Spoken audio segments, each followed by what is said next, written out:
श्री वृंदावन बिहारी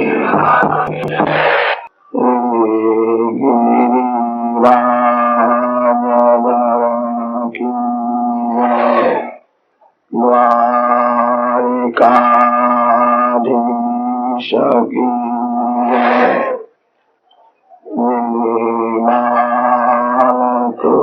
कृष्ण की सदाभूदेव की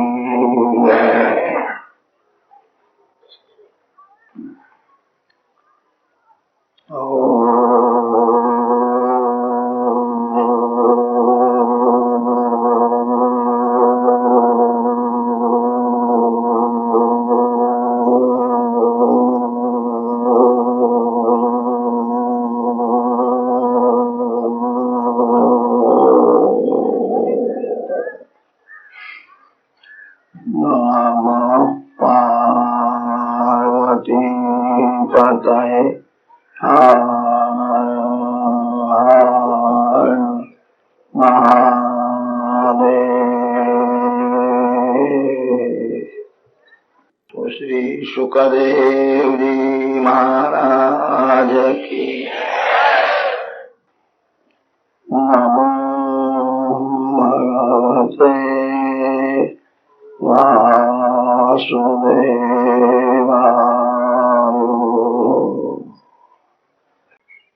बलि अभिमान में ऐसा बोले थे, दान लेने वाला हल्का होता है। बलि में सूक्ष्म अभिमान है। कोई भी सत्कर्म वंदन से ही सफल होता। बलि महाराज में सूक्ष्म अभिमान होने से वंदन नहीं करते। वंदन के बिना सत्कर्म सफल नहीं होता है। मैंने बहुत दान दिया है, अभिमान में अक्कड़ में खड़े थे। वामन जी महाराज ने कहा मेरा एक पांव बाकी है। बंधन में आए हैं। उस समय बलि महाराज की धर्मपत्नी जो विंध्यावली रानी है, विंध्यावली रानी ने पतिदेव की भूल सुधारी है। विंध्यावली रानी ने वंदन करके कहा है, जगत के मालिक आप हो, मालिक को कौन दे सकता है? आपने जो दिया था वही आपको अर्पण किया, दान नहीं दिया है। आपका ही आपको निवेदन किया है। जीव क्या दे सकता है? मेरे पतिदेव की बोलने में भूल हुई है। जीव देने वाला नहीं है, जीव तो लेने वाला है। क्रीडार्थमात्मन इदं त्रिजगत्कृतं ते स्वाम्यन्तु तत्र कुधिया परैष कुर्युः कर्तुः प्रभोस्तव किमस्यत आवहन्ति त्यक्तर्यस्त्वदवरोपित कर्तृवादाः। जीव तो तन का भी मालिक नहीं है, जीव धन का मालिक कैसा हो सकता है? शरीर के मालिक भी भगवान है। भगवान की आज्ञा होवे कि मकान छोड़ना ही पड़ेगा। भगवान को कोई कह सकता है 50 साल से मैं इस मकान में रहता हूं, अब मेरा हक हो गया है? जीव तो तन का भी मालिक नहीं है, जीव धन का मालिक नहीं हो सकता। मेरे पतिदेव की भूल हुई है। भूल से जीव ऐसा समझता है मैं मालिक हूं, मानव मुनि मैं। कोई मानव मालिक नहीं हो सकता, मालिक तो भगवान है। आपका ही आपको अर्पण किया है। मेरे पतिदेव की बोलने में भूल हो गई, मैं क्षमा मांगती हूँ। मेरे पतिदेव को मानना नहीं। बलि राजा को विंध्यावली धैर्य देती है और विंध्यावली ने समझाया भगवान को वंदन करो। वंदन से ही सत्कर्म सफल होता है। सत्कर्म अभिमान को मारने के लिए। अभिमान सभी दोषों का बाप है। वंदन करो। बलि में सूक्ष्म अभिमान था। बलि महाराज इसलिए वंदन नहीं करते थे। विंध्यावली ने समझाया। भगवान को कहना आपके चरण में मैं वंदन करता हूँ। एक चरण जो बाकी है मेरे मस्तक के ऊपर रखो। कांत कामरम शिरसिधेहिना श्रीकरग्रहम। हे कांत, हे प्यारे, आपका हाथ मेरे मस्तक ऊपर रखो। मस्तक में बुद्धि है, बुद्धि में काम सोया हुआ रहता है। काम मरता नहीं है, काम सोया हुआ रहता है। काम जागता है तब उसको बहुत भूख लगती है। काम मरता नहीं है, काम सोया हुआ रहता है। दूसरे जन्म में भी काम जागता है। काम जागने के बाद ज्ञान को धक्का मारता है, विवेक बढ़ जाता है। काम मरता नहीं है। सद्गुरुदेव जब मस्तक ऊपर हाथ रखते हैं तभी बुद्धि में से काम निकलता है। बुद्धि में काम सोया हुआ रहता है। इसीलिए संस्कृत भाषा में काम का नाम है रुच्चय। रुदिशेते इति रुच्चया। कभी कभी आपको ऐसा लगेगा अब मेरा मन शुद्ध है, मेरे को कभी क्रोध नहीं आता है, मेरे मन में काम नहीं है, मैं पवित्र हूँ। भूल है। काम, क्रोध, लोभ सभी विकार अंदर है। मानव सावधान होकर के भक्ति करता है तभी तक विकार दिखते नहीं है। जहाँ थोड़ा दाखिल हुआ अंदर के ही विकार बाहर आ जाते। वो कहते हैं क्रोध आया। अरे क्रोध कहाँ से आया? क्रोध जो अंदर था वही बाहर आया। काम अंदर ही रहता है, बुद्धि में सोया हुआ रहता है, वही जागता है। सद्गुरुदेव जब अतिशय कृपा करते हैं तभी काम मरता है। गोपियों के सद्गुरु श्री कृष्ण है। गोपी भगवान को मनाती है, आपका हाथ मेरे मस्तक ऊपर रखो। बलि राजा ने वंदन करके कहा है, आपका चरण मेरे मस्तक ऊपर रखो, कृपा। मेरी भूल हो गई है, आपको कौन दे सकता है? आपने जो दिया था वही आपको अर्पण किया। मेरी बोलने में भूल हुई है, मैं वंदन करता हूँ। कृपा करो, आपका एक चरण जो बाकी है मेरे मस्तक के ऊपर रखो। बलि महाराज भावपूर्वक वंदन करते हैं। बलि के मस्तक ऊपर वामन जी महाराज ने अपना चरण रखा है। भगवान के चरण मस्तक ऊपर आए। देव ऋषि बलि राजा को धन्यवाद देते। बड़ा भाग्यशाली है, भगवान के चरण उसके मस्तक ऊपर आए।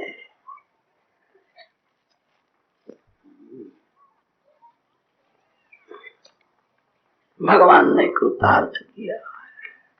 अब तो भगवान को दया ही है, इतना दिया और कहता है मैंने कुछ भी दिया नहीं, मैं आपको वंदन करता।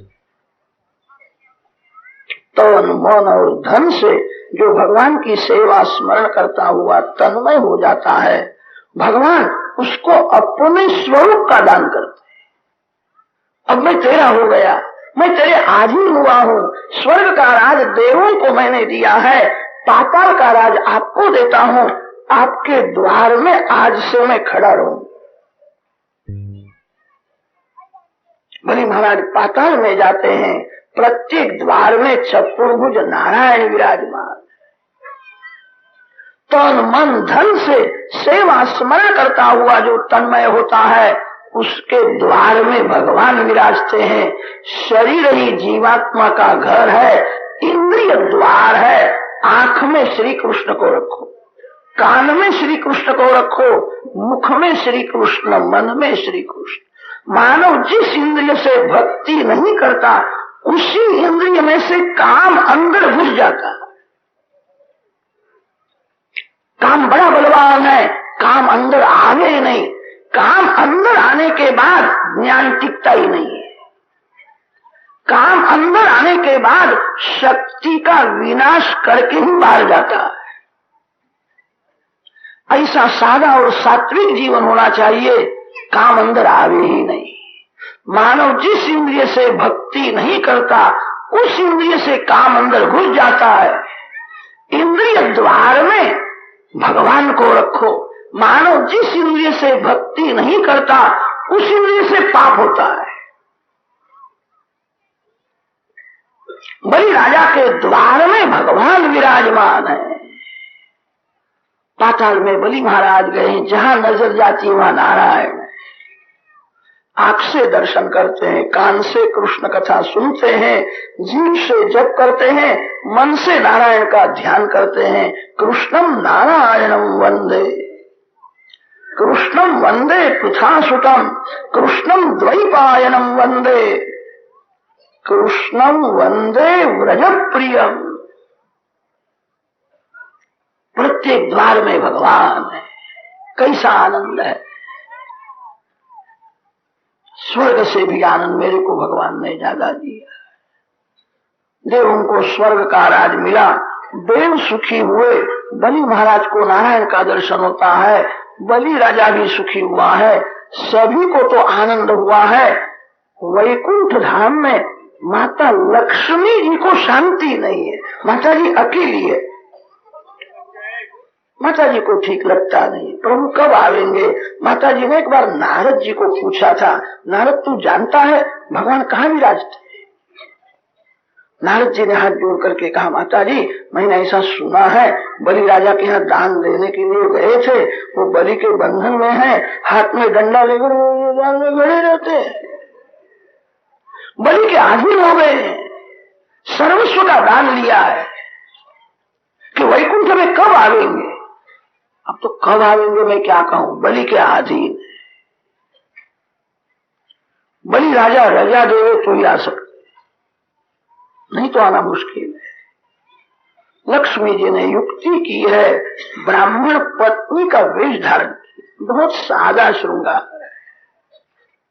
जहां नारायण की सेवा है वहां बिना निमंत्रण लक्ष्मी जी आती है। बहुत से लोग तो लक्ष्मी के पीछे ही पड़ते हैं। लक्ष्मी जी अकेले किसी के घर में नहीं जाती, कदा जावे तो रुलाती है। लक्ष्मी जी जिसके घर में नारायण के साथ में आती है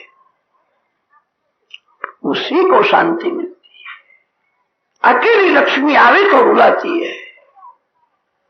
जहां नारायण की सेवा है वहां लक्ष्मी जी को निमंत्रण की भी जरूर नहीं पड़ती है। वैकुंठ धाम छोड़ करके लक्ष्मी जी बलि राजा के घर में आई है।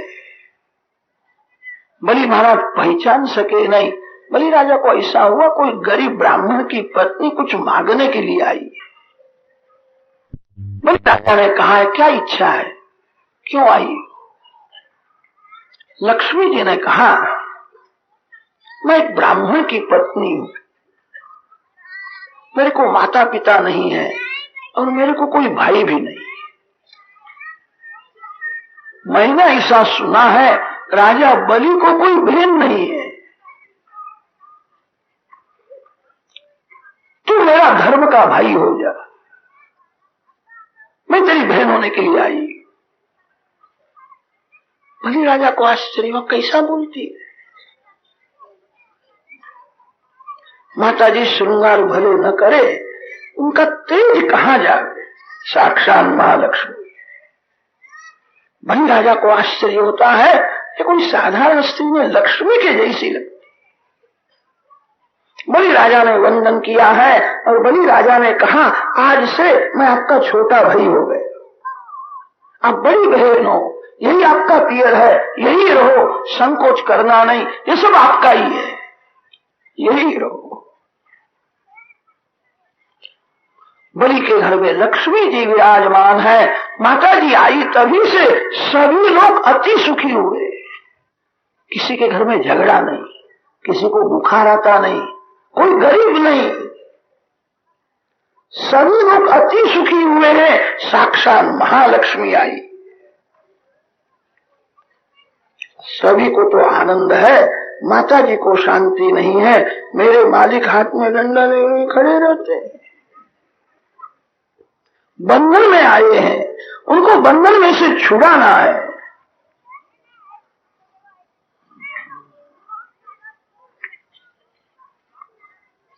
श्रावण महीना की पूर्णिमा है। बलि राजा को लक्ष्मी जी ने कहा है आज रक्षा बंधन होता है। बहन अपने भाई को आशीर्वाद देती है, मेरा भाई सुखी हो, तेरे लिए मैं राखी लेकर के आई। बलि बड़ा भाग्यशाली है, साक्षात महालक्ष्मी उसके हाथ में राखी बांधती है। माता जी ने आशीर्वाद दिया है मेरा भाई अमर होवे, मेरा आशीर्वाद है काल भी तेरे को नहीं मार सकता है। बलि महाराज आज भी है, सप्त चिरंजीवियों में बलि राजा की पूजा होती है। अश्वत्थामा बलिर्व्यासः हनुमांश्च विभीषणः कृपाचार्यः परशुरामः सप्तैते चिरजीविनः। जन्म दिवस हो गए उस दिन 7 चिरंजीवियों की पूजा करने से आयु बढ़ता है। ये सप्त चिरंजीवी है, अश्वत्थामाचार्य आज भी है, बलि महाराज आज है, व्यास नारायण आज है, हनुमान जी महाराज प्रत्यक्ष विराजमान है, उनको काल नहीं मार सकता है। सप्त चिरंजीवियों में बलि की गणना होती है। महालक्ष्मी ने बलि राजा को आशीर्वाद दिया है मेरा भाई अमर होवे, काल भी तेरे को नहीं मार सकता। माता जी उसके हाथ में राखी बांधती है, बलि को आनंद हुआ, अब मैं अमर हो गया, काल भी मेरे को नहीं मार सकता है। बलि राजा ने विचार किया बहन हाथ में राखी बांधती है तो भाई का भी धर्म है, उसको कुछ देना चाहिए। मेरे हाथ में राखी बांधी है, मेरे को आशीर्वाद दिया कि काल भी मेरे को नहीं मार सकता। बलि राजा वंदन करता है और बलि राजा ने कहा है आप आई तभी से हम सभी लोग बहुत सुखी हुए, आपके आशीर्वाद से सभी जीव सुखी है। आज मेरे हाथ में राखी बांधी है, मेरे को ऐसी इच्छा होती है आपको मैं कोई अलंकार दूं, जो अलंकार आपके घर में न हो सो आज मांग लेना। लक्ष्मी जी ने कहा मेरे घर में सब कुछ है, एक ही नहीं, मैं दुखी हूं कि बहन तेरे घर में क्या नहीं है, तू जो मांगेगी तेरे को मैं दूंगा। लक्ष्मी जी ने कहा है मेरे हृदय का हार तेरे घर में पड़ा।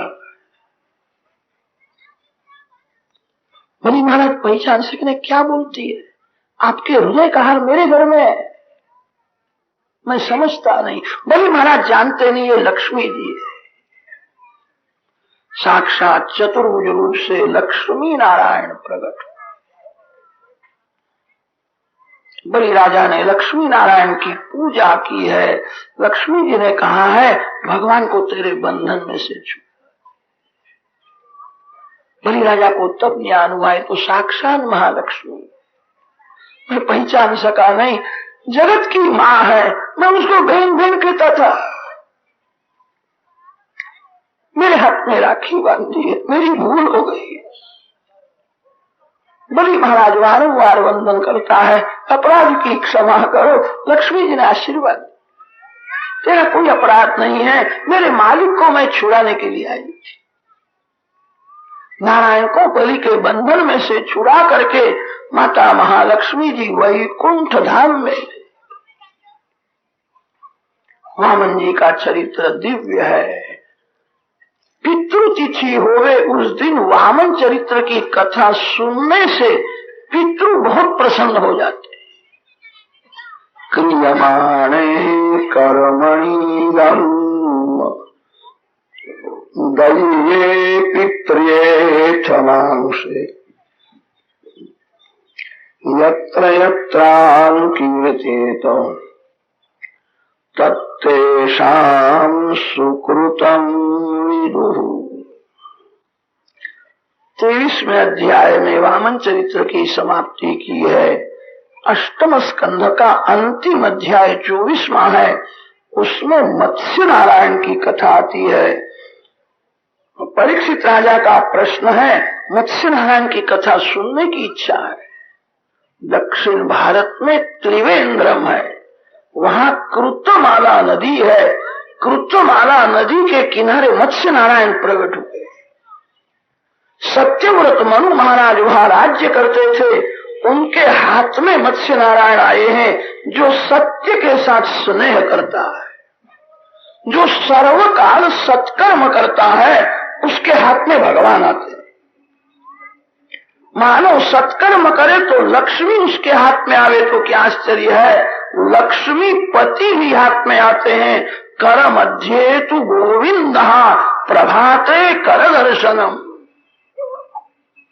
जो सत्य के साथ स्नेह करता है, जो दिन भर सत्कर्म करता रहता है, सत्कर्म में लोभ रखो, संपत्ति में संतोष मानो, संसार सुख में संतोष मानो। सत्कर्म में जो लोभ रखता है, एक सत्कर्म पूरा होवे के दूसरा करो, दूसरा पूरा होवे के तीसरा करो। जो सत्य के साथ स्नेह करता है, परमात्मा प्रसन्न होवे, ऐसा जो सत्कर्म करता रहता है, उसके हाथ में भगवान आते हैं। भगवान प्रसन्न होवे, ऐसा सत्कर्म करते रहो। भगवान प्रसन्न हुए के नहीं जानने की एक युक्ति है। जो काम करने पर आपको शांति मिले, अंदर का आनंद मिले, तो समझना भगवान प्रसन्न है। जो काम करने के बाद मन चंचल होवे, मन अशांत होवे, समझना भगवान नाराज होवे। परमात्मा प्रसन्न होवे, ऐसा सत्कर्म जो सतत करता है, उसके हाथ में भगवान आते हैं। मत्स्य नारायण ने सत्यव्रत मनु महाराज को सुंदर उपदेश दिया है। प्रलय काल में सबका नाश होता है जो सत्य के साथ स्नेह करता है। सत्य ही नारायण है। जो परमात्मा के साथ प्रेम करता है, प्रलय काल में भी वो मरता नहीं है, वो अमर हो जाता है। अष्टम स्कंध के अंतिम अध्याय में मत्स्य नारायण की कथा वर्णन की है। नवम स्कंध का आरंभ करते हैं। नवम स्कंध में 2 प्रकरण है, सूर्य वंश प्रकरण और चंद्र वंश प्रकरण। सूर्य वंश में राजाधिराज रामचंद्र भगवान प्रकट हुए। चंद्र वंश में श्री कृष्ण भगवान प्रकट होने वाले। आज राम जी महाराज आवेंगे, कल थोड़ी रामायण की कथा होगी, फिर श्री कृष्ण भगवान प्रकट होने वाले। रामायण में कृष्ण कथा नहीं है, संपूर्ण रामायण रामचरित्र है। भागवत में मुख्य कथा तो श्री कृष्ण की है। श्री कृष्ण की कथा मुख्य होने पर भी प्रथम राम आते हैं, पीछे से श्री कृष्ण। राम जब तक नहीं आते तब तक श्री कृष्ण भगवान नहीं आते, प्रथम राम आते हैं। राम मर्यादा पुरुषोत्तम है, श्री कृष्ण प्रेम पुरुषोत्तम। रामचंद्र जी की सभी लीला अति सरल है। श्री कृष्ण भगवान की सभी लीला अटपटी है। राम दिवस में 12 बजे प्रकट होते हैं, सभी को आनंद होता है, दिन भर उत्सव में जाता है। श्री कृष्ण भगवान तो रात्रि में 12 बजे के बाद प्रकट होते। एक वैष्णव ने भगवान को पूछा था, रात्रि में 12 बजे के बाद आते हो, रात भर जागना पड़ता है, दिवस में क्यों नहीं आते हो? भगवान ने जवाब दिया, राम तो राजाधिराज है, राजाधिराज दिवस में आवे, बड़ा भारी जुलूस निकले, सभी को दर्शन हो। मैं राजाधिराज नहीं हूँ, मैं माखन चोर हूँ, ऐसे रात्रि में 12 बजे के बाद आता हूँ। चोर कहीं दिवस में आता है? चोर तो सब सो जावे तब आता है। इसीलिए वर्णन की है, भागवत की कथा करने वाला वक्ता और कथा सुनने वाला श्रोता, उसका जीवन राम के जैसा ही होना चाहिए। राम जी महाराज जो करते हैं वह करो, श्री कृष्ण भगवान जो करते हैं वो करना नहीं। एक भाई ने हमको पूछा था, महाराज आप श्री कृष्ण की बहुत प्रशंसा करते हो, मैं तो माखन की चोरी करते थे, मैं चोरी करूँ तो मेरी आप प्रशंसा करोगे? श्री कृष्ण क्यों चोरी करते थे, वो चोरी है कि नहीं, दशम स्कंद में वर्णन। जगत के मालिक चोरी कर सकता है, गोपियों ने तो तन मन धन सर्वस्व भगवान को दिया है। जिसने सर्वस्व अर्पण किया है उसके घर में थोड़ा सा माखन खाए, ये चोरी है। सुखदेव जी महाराज भागवत में ऐसा कहीं नहीं बोले हैं श्री कृष्ण चोरी करते हैं। जो ईश्वर है, जो जगत का मालिक है, वो चोरी कैसा करे? यह तो शुद्ध प्रेम की कथा। गोपी अतिशय प्रेम में कभी कभी ऐसा बोलती थी, कन्हैया माखन चोर। जहां बहुत प्रेम है वहां कोई गाली दे तो अच्छा लगता है। गोपी तो प्रेम की मूर्ति है। गोपी बोलती है सो भगवान को अच्छा लगता है। साधारण कोई मानव भगवान को चोर चोर के तो भगवान को अच्छा नहीं लगता है। भगवान तो जवाब देते हैं, मैं चोर नहीं हूं, तू चोर, तेरा बाप चोर, तेरा दादा भी चोर था, कैसा पैसा कमाया मैं सब जानता हूं। भगवान तो मालिक है। राम जी की लीला मानव को अनुकरणीय है। श्री कृष्ण चरित्र अनुकरणीय नहीं है। सुखदेव जी महाराज ने खास कहा है, श्री कृष्ण की रास लीला सुनो, आप कभी रासलीला करना नहीं। रासलीला करने की आज्ञा नहीं है, सुनने की आज्ञा है। एक एक गोपी के साथ में एक एक श्री कृष्ण का स्वरूप है। संतों ने वर्णन किया है, रासलीला में श्री कृष्ण 4.5 वर्ष के थे तब रासलीला हुई। कई कई ग्रंथों में वर्णन आता है श्री कृष्ण 7 वर्ष के थे तब रासलीला हुई है। 10 पूरे हो गए फिर तो भगवान गोकुल छोड़ करके मथुरा में गए। श्री कृष्ण भगवान की रासलीला चिंतनीय है, अनुकरणीय नहीं है। एक एक गोपी के साथ एक एक श्री कृष्ण का स्वरूप है। वृंदावन के संत रासलीला का अनुकरण तो करते हैं, बहुत विवेक से मर्यादा से करते हैं। बालक जहां बड़ा हो जावे उसको रास में से निकाल देते हैं। अशुद्ध लीला है, निर्विकार लीला है। श्री कृष्ण भगवान की लीला का रहस्य समझना कठिन है। राम की मर्यादा का जो पालन करेगा उसी का मन शुद्ध होगा। जिसका मन शुद्ध है वही रास का रहस्य समझ सकता है। जिसने रावण को मार डाला है, राम की मर्यादा का पालन करो तो रावण मरेगा। रावण मरे तो रास में प्रवेश मिलता है। जिसको याद आता है मैं पुरुष हूं, मैं स्त्री हूं, उसको रास में प्रवेश मिलता ही नहीं।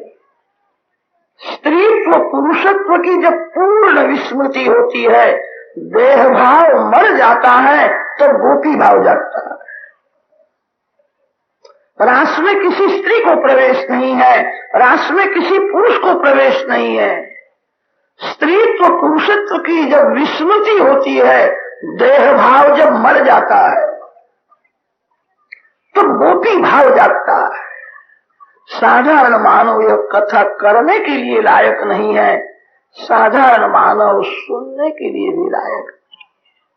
कृष्ण लीला का रहस्य वही समझ सकता है जो राम की मर्यादा का पालन करता है।